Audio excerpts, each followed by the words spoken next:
Good morning everyone. 11:15 বাজে। এই চা খাচ্ছি, ব্লগটা স্টার্ট করলাম। এই এখন চা খাচ্ছি।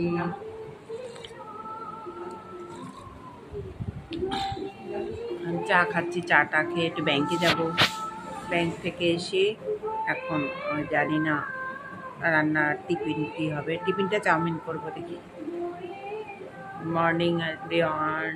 ও নয়নামের বেটি খুব নিজেকে নিয়ে বড় মনে করে। এই আমরা চাউমিন খাবো এখন, সকালে ব্রেকফাস্ট। এই এখন খাবো, খেয়ে ব্যাংকে যাব।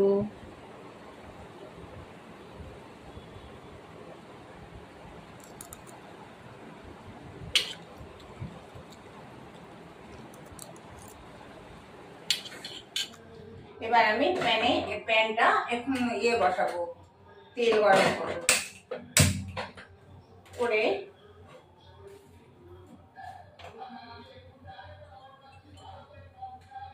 এটা গরম হোক, তার ফিরে আসছি। এবার আমি প্যানে তেল দেব। তেল দিয়ে ডিম আর আলুটা আমি সেদ্ধ করে নিয়েছি আগেই।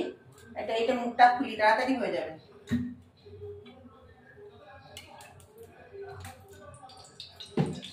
ডিম আলুটা আমি সেদ্ধ আগে প্রেসারে, এরকম প্রেসারে আমি সেদ্ধ করে নিয়েছি।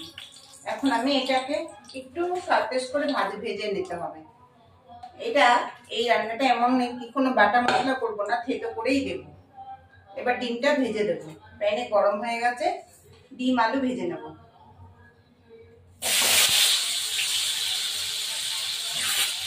আলু তার সাথে দিয়ে দেবো। সেদ্ধ করা আলু তো, তার জন্য অসুবিধা নেই। এই পেঁয়াজ কেটে নিয়েছি, টমেটো কেটে নিয়েছি, আর এই রসুন আদা একটু সেদ্ধ করে দিয়ে দেবো। কাঁচা লঙ্কা চিড়ে দেবো।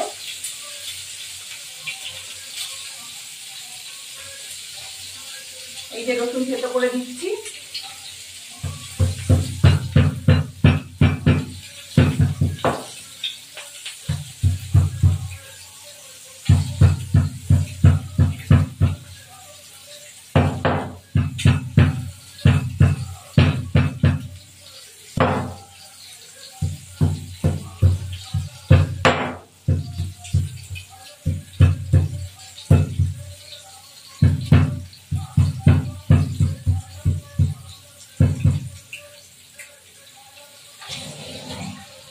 এবার আমি এটাকে উল্টাবো।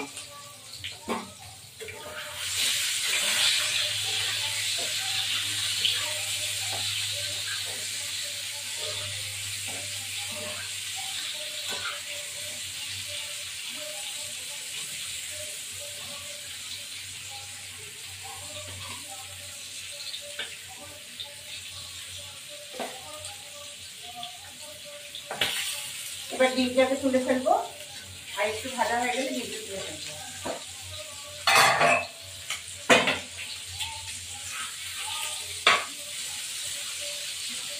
দেখো, ডিমের এই ডালনাটা এটা অনেক ভাবেই করা যায়।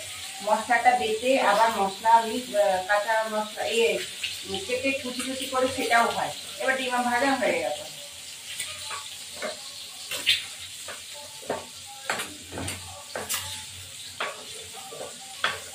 আলু ভাজা হয়ে গেছে, তুলে ফেললাম। আলু তো প্রেসারে সিদ্ধ করে নিয়েছি, এটা তোমাদের দেখায়নি। কেটে প্রেসারে সিদ্ধ করে নিতে হয়। এবার প্যানে একটু তেল দেবো।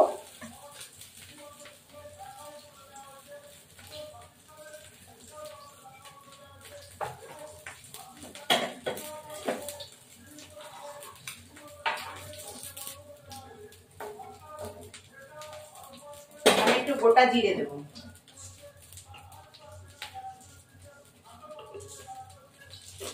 এই আমার গোটা জিরে দিলাম। এই আদা রসুনটা থেতো করেছি, এটা আমি দিয়ে দেবো। এই যে আদা রসুনটা থেতো করেছি, এটা দিয়ে দেবো। তারপরে দেবো লঙ্কা, আর একটু তেল লাগবে, তেলটা একটু বেশি যায়।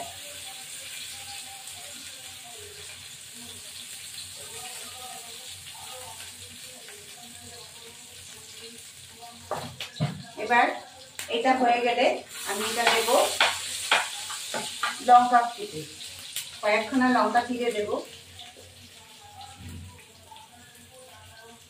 এটা খেতে খুবই ভালো লাগবে গোটা গোটা।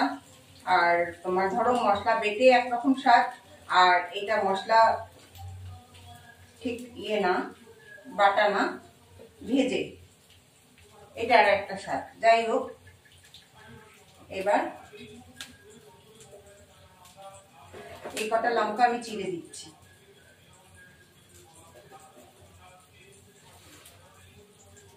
সামান্য একটু গুঁড়ো লঙ্কাও দেবো। এবার এই লঙ্কাগুলো একটু চিড়ে দিই, তারপরে পেঁয়াজটা দিয়ে দেবো।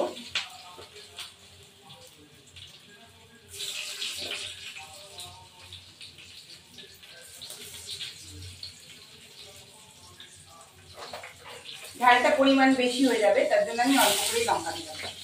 তারপর একটু রেখে দিই। দেওয়ার পরে এইবার এই যে টমেটো আর পেঁয়াজটা কাটা রয়েছে এটা দিয়ে দিই। এবার এটা দেওয়ার সময় একটু ঢেকে দিতে হবে, তারপরে ফিরে আসছি। এটা একটু মজুক, তারপরে এবার এটা মনে হয় হয়ে গেছে ভাজা। এর মধ্যে একটু গুঁড়ো লঙ্কা দেবো, কিচ্ছু দেবো না, গুঁড়ো লঙ্কা একটু দেবো, একটু মিষ্টি দেবো, ব্যাস নামিয়ে দেবো। ব্যাস, আর না, সামান্য একটু মিষ্টি দেবো।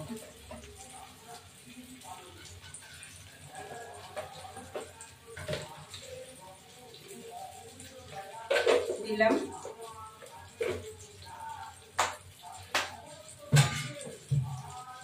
এবার এই ডিমগুলো দিয়ে দেবো, ডিম আলুগুলো দিয়ে দেবো।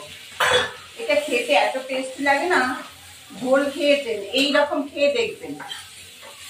পেঁয়াজ দিয়ে ভাজা করে ডিম ভুনা, অসাধারণ ডিম ভুনা। পেঁয়াজটা ভেজে নিয়েছি, টমেটো ভেজে নিয়েছি, সামান্য জল দিলে দেবো।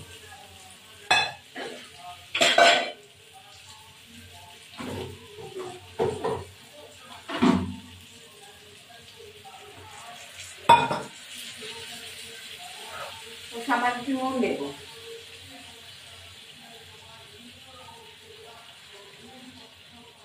হলুদ তো দেওয়া লাগবে না।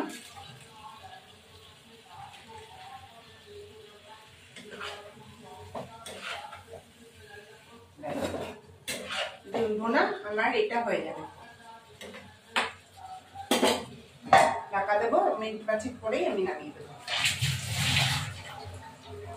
আমার ভিডিওটা ভালো লাগে লাইক শেয়ার সাবস্ক্রাইব করবেন, বেল আইকনটা প্রেস করবেন। নতুন বন্ধু পুরনো বন্ধু দেখবেন, কমেন্ট করবেন যাতে খারাপ কি ভালো, সবারই সবকিছু ভালো হয় না, খারাপও হয়। এবার দেখি আপনাদের নিশ্চয়ই ভালো লাগবে। এটা ডিমের ঢালনা, মানে ডিম একটা কষা করে আর ডিম পেঁয়াজ দিয়ে শুধু ভাজা, এটা অসাধারণ খেতে হয়।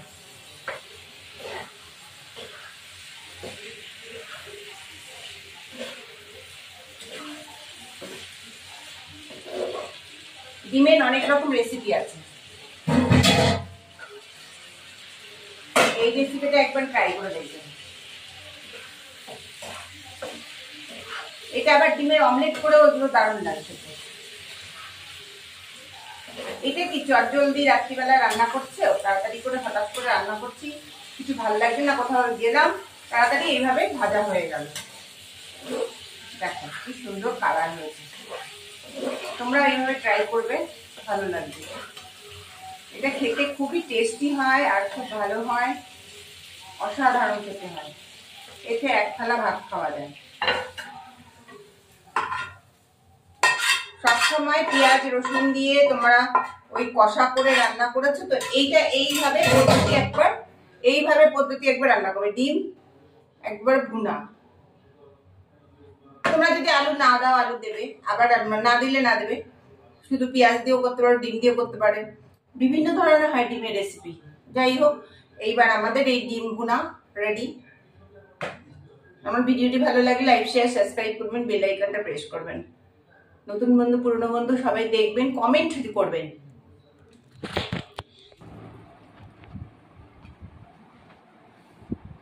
এই আমি এখন বিরিয়ানি খাচ্ছি, বিরিয়ানি মাংস খাচ্ছি।